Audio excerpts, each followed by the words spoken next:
시청자 여러분 안녕하십니까? VOA 뉴스투데이 시작합니다. 미국 하원이 새 회계연도 국방수권법안에 대한 본회의 심의에 착수했습니다. 한반도와 관련해선 주한미군 규모를 현 수준으로 유지해야 한다는 조항과 한국에 대한 확장 억제 강화 계획을 보고하도록 했는데 심의를 통과할지 주목됩니다. 첫 소식 이조은 기자가 보도합니다. 미국 하원이 13일 본회의를 열고 2023 회계연도 국방수권법안에 대한 토의 규정안을 찬성 217표, 반대 204표로 채택했습니다. 오는 10월부터 시작하는 새 회계연도 국방수권법안에 대한 하원 본회의 심의 절차를 공식 개시한 겁니다. 이 법안은 한반도와 관련해 주한미군을 현 수준으로 유지해야 한다는 조항과 한국에 대한 확장 억제 강화 계획을 의회에 보고하도록 요구하는 새 규정을 담고 있습니다. 앞서 하원 군사위는 지난달 이런 내용을 담은 법안을 통과시켰는데 본회의 심사도 무난히 통과할 것이란 관측에 무게가 실리고 있습니다. 법안은 주한미군과 관련해 한국에 배치된 약 28,500명의 미군이 한반도를 안정화할 뿐 아니라 영내 모든 동맹국을 안심시키는 역할을 한다며 기존의 강력한 주한미군을 유지해야 한다고 명시하고 있습니다. 또 국방장관이 한국에 대한 미국의 확장 억제 약속을 이행하기 위한 구체적인 계획을 내년 3월 전까지 의회에 보고하도록 요구하는 조항도 있습니다. 이는 조 바이든 대통령과 한국의 윤석열 대통령이 지난 5월 첫 정상회담에서 합의한 북핵 위협에 대한 미국의 확장 억제 강화 약속을 반영한 겁니다. And today, President Yoon and I committed to strengthening our close engagement and work together to take on challenges of regional security, including addressing the threat posed by the Democratic People's Republic of Korea, by further strengthening our deterrence posture and working toward a complete denuclearization of the Korean Peninsula. 이번 본회의 심의에선 국방수권법안에 대한 수정안으로 제출된 미국 이산가족 상봉 촉구 조항과 베트남전 참전 한국계 미국인들에게 미국 정부의 의료 서비스를 확대 제공토록 하는 규정의 포함 여부도 주목됩니다. 아울러 한국전쟁에서 미국 해군 전투기 조종사로서 공로를 세운 로이스 윌리엄스 전 대위에게 명예훈장을 수여하도록 하는 수정안도 이번 본회의 심의에서 법안 포함 여부가 결정됩니다. 국방수권법안이 하원 본회의에서 통과되면 상원의 법안과 조율을 거쳐 최종 표결을 통해 대통령에게 전달된 뒤 공포 절차를 밟습니다. VOA 뉴스 이조은입니다. 폴 라케머라 주한 미군 사령관 겸 한미 연합사령관이 미한 동맹의 역할 범위를 다영역 환경에서 작전을 수행할 수 있는 동맹으로 탈바꿈해야 한다고 말했습니다. 라케머러 사령관은 13일 한국 조선일보가 주최한 아시안 리더십 컨퍼런스 강연에서 북한은 한국뿐 아니라 영내 파트너국과 미국 본토를 위협하는 능력을 계속 키우고 있다면서 이런 배경을 고려해 양자 관계에 집중한 미한 동맹을 다영역으로 확대해야 한다고 말했다고 연합뉴스 등 한국 언론들이 전했습니다. 또 북한 정권의 핵무기 위협뿐 아니라 생화학 무기도 신경 써야 한다며 지역사회에 잘못된 메시지를 주지 않으면서 제독 훈련을 정확하게 할 수 있어야 한다고 라케머러 사령관은 말했습니다. 한국 정부의 2019년 탈북어민 북송 사진이 공개된 이후 국제사회에서 우려와 비판이 이어지고 있습니다. 세계 주요 인권단체들은 당시 한국 정부가 국제 강제 송환 금지 원칙을 어겼다고 비판했고 서방 세계에 사는 탈북민들은 사진에서 강제 북송의 악몽이 떠오른다며 몸소리쳤습니다. 박승혁 기자의 보도입니다. 탈북 어민의 판문점 북송 전말이 사진으로 공개된 후 국제사회의 성토가 잇따르고 있습니다. 전 세계 인권 개선을 위해 연간 3억 달러 이상을 투입하는 세계 최대 인권단체 국제 앰너스티는 13일 VOA에 탈북 어민들이 공정한 재판을 받을 권리를 거부당했다며 한국 정부가 국제 강제 송환 금지 원칙을 위반했다고 지적했습니다.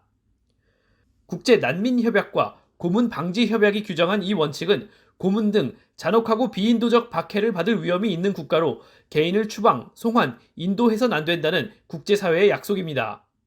국제 앰너스티는 이에 따라 한국 정부가 재발 방지 약속을 해야 한다고 밝혔습니다. 세계 100여 개 나라의 인권 상황을 감시하는 휴먼 라이츠 워치도 이날 성명에서 문재인 전임 정부가 인권과 인류의 기본 원칙을 수치스럽게 무시했다며 강제 북송에 관여한 한국 정부 관계자들에 대한 책임 규명이 필요하다고 촉구했습니다. 인권단체들은 물론 미국 의회의 톰 렌토스 인권위원회를 이끌고 있는 크리스 스미스 공동위원장도 진상규명을 촉구한 가운데 서방 세계에 사는 탈북민들은 과거 강제 북송의 악몽이 떠오른다며 격앙된 반응을 보였습니다.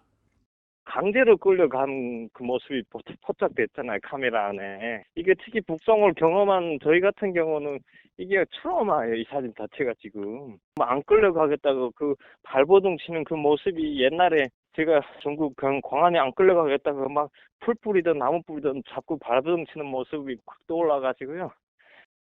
남북관계 개선에 집중하면서 북한 인권과 탈북민 문제를 홀대했던 문재인 정부 시절의 트라우마가 현실이 됐다는 지적도 나왔습니다. 우리는 문재인 정부가 섰을 때부터 우려해서요. 우리 탈북민들이 정치적인 그런 구실로 인해서 도로 북한으로 보내진 거 이렇게 할까 봐 상당히 우려한 게 아니에요. 전체 탈북민들 자체가 원래 실제로 벌어져서요, 이렇게. 인권단체와 탈북민들은 한 목소리로 국제법을 존중하는 자유민주주의 국가에서 상상하기 힘든 일이 벌어졌다며 반드시 진상규명을 해야 한다고 강조했습니다. VOA 뉴스 박승혁입니다. 미국 국방부가 한국과 일본, 미국 본토에 대한 방어 공약 결의를 재확인했습니다. 마틴 메이너스 미국 국방부 대변인은 13일 북한 정권이 최근 서해상으로 방사포를 발사한 데 대한 VOA의 논평 요청에 우리는 동맹, 파트너와의 긴밀한 공조 속에 모든 활동을 분석하고 있다고 답했습니다. 이어 우리는 한국과 일본, 또 미국 본토 방어에 대한 우리의 공약과 영내 평화, 안정을 지키기 위한 우리의 약속을 분명히 해왔다고 강조했습니다. 한편 웨슬리 헤이즈 주한미군 대변인은 13일 다음 달 실시될 것으로 알려진 미한 연합훈련 시기와 규모에 대한 VOA 질문에 구체적인 답변을 하지 않은 채 주한미군의 훈련은 모든 전문적인 병력의 준비 태세와 숙련도, 신뢰와 믿음을 유지하기 위해 수행한다고 말했습니다. 캐나다 민간단체가 탈북민의 재정착을 위한 시범 사업을 추진 중인 가운데 캐나다 난민당국이 일부 사례를 검토할 수 있다고 밝혔습니다. 캐나다 이민난민시민부 대변인실은 13일 현지 대북 인권단체 한보이스가 운영하는 탈북민 재정착을 위한 첫 민간 지원 시범 프로그램에 대한 VOA 논평 요청에 이같이 답했습니다. 이민난민시민부 장관은 특정 북한인 사례를 고려할 수 있는 공공정책을 승인한 권리가 있으며 이에 따라 북한 밖에 있는 특정 북한 여성들과 그의 가족 등 일부에 대한 캐나다 재정착이 고려될 수 있다는 설명입니다. 다만 한보이스 측이 해당 사례를 신청하면 정부가 이를 심사할 것이며 신청자와 그 가족들은 여전히 보건, 범죄, 또 신원 확인 등을 비롯한 캐나다 입국을 위한 자격 요건을 충족해야 한다고 밝혔습니다. 한보이스는 지난해 10월 캐나다 이민난민시민부와 공식 협약을 맺어 정부의 행정 지원 속에 2년 안에 태국 등 경유지에서 탈북민 5가족을 수용해 캐나다 시민사회가 재정착을 지원할 계획이라고 밝힌 바 있습니다.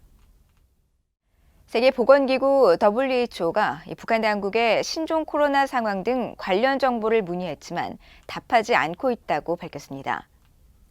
에드윈 살바도르 세계보건기구 평양사무소장은 13일 지난 5월 북한이 처음으로 신종 코로나 발병을 인정한 후 빠르게 환자 수가 급감하고 있다는 북한 당국의 발표와 관련한 VOA 논평 요청에 북한 당국이 언급한 발열 사례의 정의와 진단 방법 등 더욱 자세한 정보를 북한 보건성에 요청한 뒤 계속 답을 기다리고 있다고 말했습니다.